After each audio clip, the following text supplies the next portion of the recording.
All the best television series. Season 3 is better than season 2.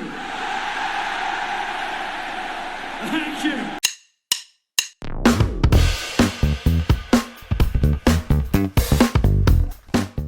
볼리티비 성욱입니다. 유로파리그 우승 세레머니에서 호기롭게 시즌3를 외쳤던 토트넘의 앤지 포스테코글루 감독. 최고의 TV쇼들은 언제나 시즌2보다 시즌3가 더 나왔던 거 아시죠? 이렇게 마치 정치인 유세하는 것처럼 아주 호기로운 외침이 있었고 팬들의 엄청난 환호를 이끌어내기도 했었던 이 선언은 그러나 현실이 되지 못했습니다. 어쩌면 포스테코글루 감독은 대부분의 성공한 TV쇼 시즌3는 시즌2의 성공이 있었기 때문에 존재할 수 있었다는 것을 깜빡했던 것 같아요. 뭐 어쩌면은 그걸 알기 때문에 나에게 시즌3 기회를 달라 뭐 이런 호소 차원의 얘기였었던 것일 수도 있습니다만, 자, 토트넘이 포스테코글루 감독을 경질했습니다. 유로파리그 우승 트로피를 들어올린 지 2주 만이고요. 레비 회장이 휴가를 다녀온 직후 포스텍 경질을 통보한 것으로 알려졌습니다. 차기 감독은 아직 알려지질 않은 가운데 토트넘은 포스테코글루 감독 경질만 발표를 해놓은 상태인데요.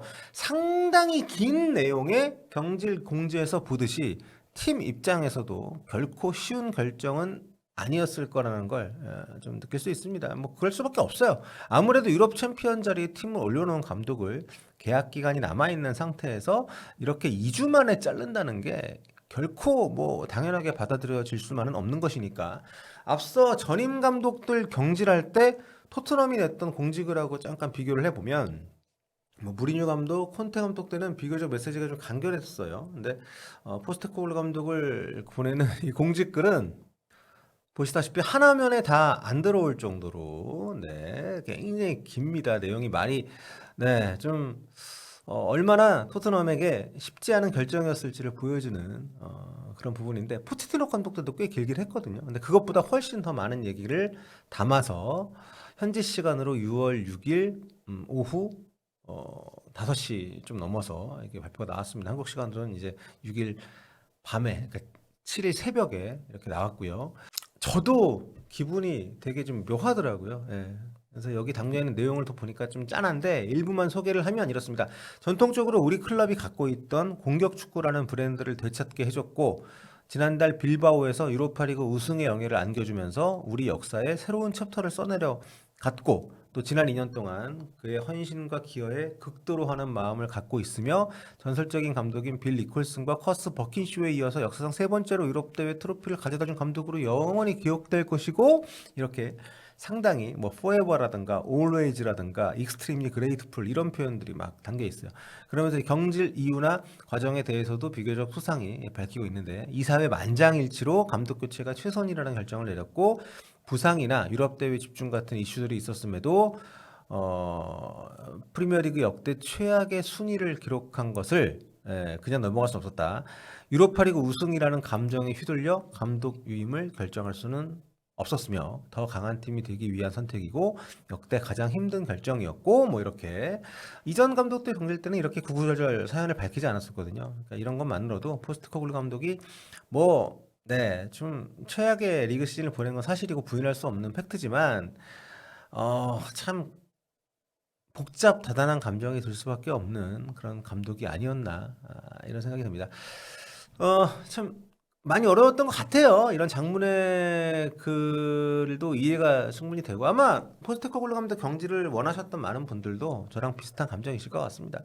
또 포스테코 감독이 팀 안팎에서 인격적으로 상당히 존중받는 인물이었다는 것도 여러 사람의 증언을 통해서 나오는 걸 보면 이번 토트넘의 결정은 이게 정말 뭐 성공으로 가는 어떤 첩경이 될지 아니면 망조로 가는 그런 선택이 될지는 봐야겠습니다.만 충분히 좀 이해가 가면서도 이거 괜찮을까? 이런 걱정이 드는 것도 사실입니다. 지금 뭐 후임 감독이 누가 될지 모르는 상황이기 때문에, 포체티노 감독 나갔을 때는 그래도 곧바로 무리뉴 감독 선임을 했기 때문에 그 당시에 무리뉴 감독은 지금보다도 더 밸류가 높았던 사람이었고, 또 레비 회장이 좀 후사를 준비하고 결단을 했구나 이런 결정이 들었는데, 지금은 어쨌든 후임보다도 뭐 계속해서 현재 부도를 보면 뭐 계속 뭐 접촉한다는 얘기도 나오고 하고 있긴 하지만, 일단은 포스테코글루 감독과 다음 시즌을 가지 않기로 한 결정 자체를 먼저 내린 것이니까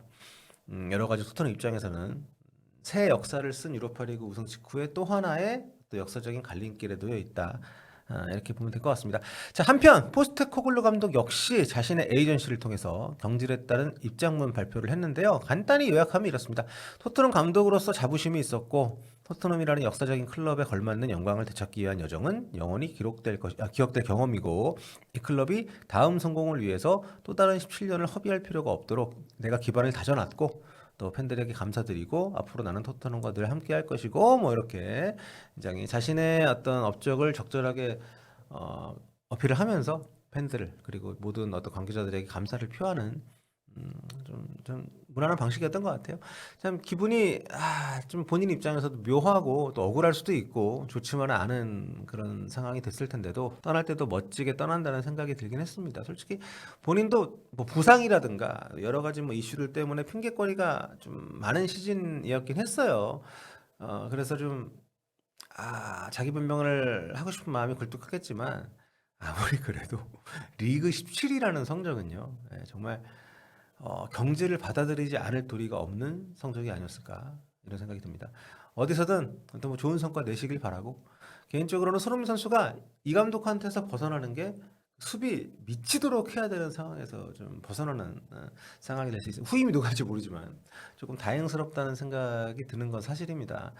뭐 손흥민 선수가 지금 나이도 뭐 나이입니다만 기본적으로 공격에 강점이 있는 선수의 그 장점을 살리질 못하는 어떤 전술적인 운영, 선수들 개개인에 대한 어떤 임무 부여 이런 것들이 있기 때문에 포스트코글루 감독과 또 궁합이 솔직히 100% 맞는다고 보기는 어려운 조합이었던 것 같습니다. 인간적으로는 뭐 끈끈할 수 있고 또 서로 일적으로 잘 맞는 조합일 수는 있지만 손흥민 선수 개인의 퍼포먼스 면에서 보면은 좀 아쉬움이 많았기 때문에 포스트 감독한테 미안합니다만.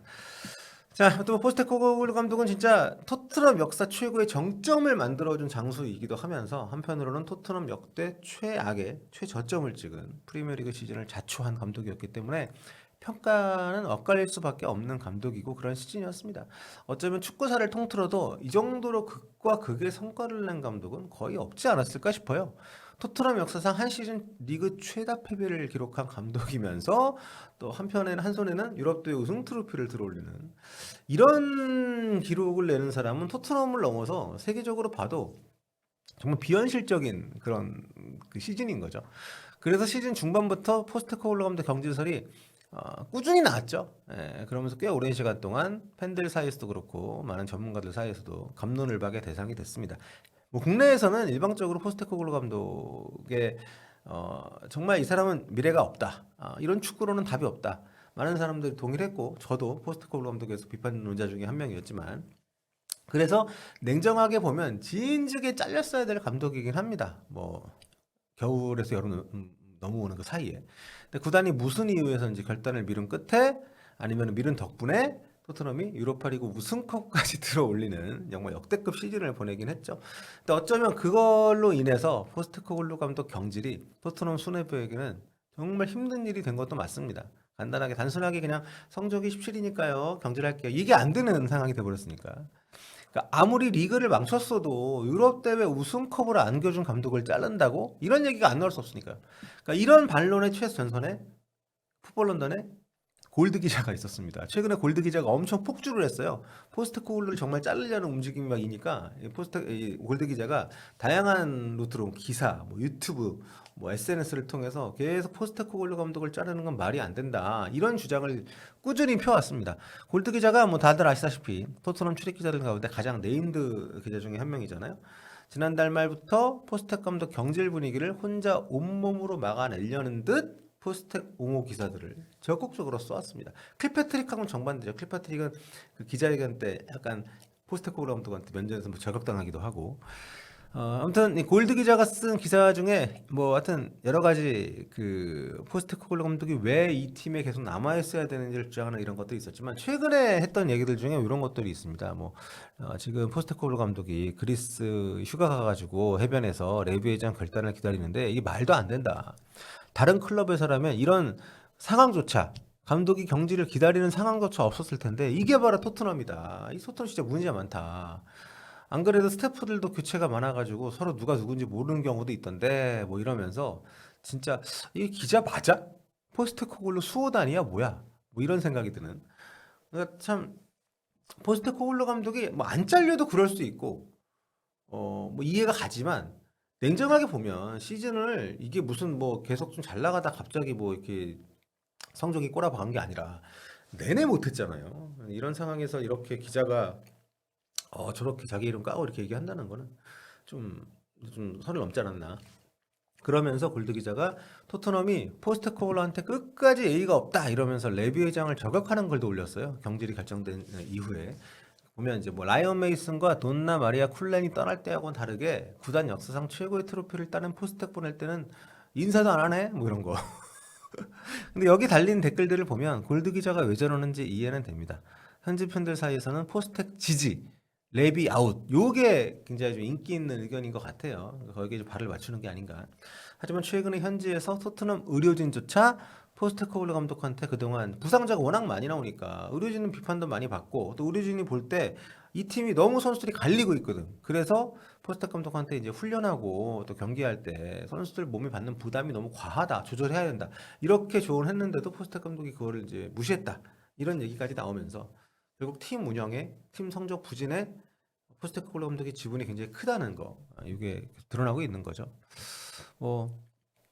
저는 감독 경질을 충분히 정해진 수순이었다고 봅니다. 다만 여론이 그렇게 가는 거 여론대로 가는 거고요.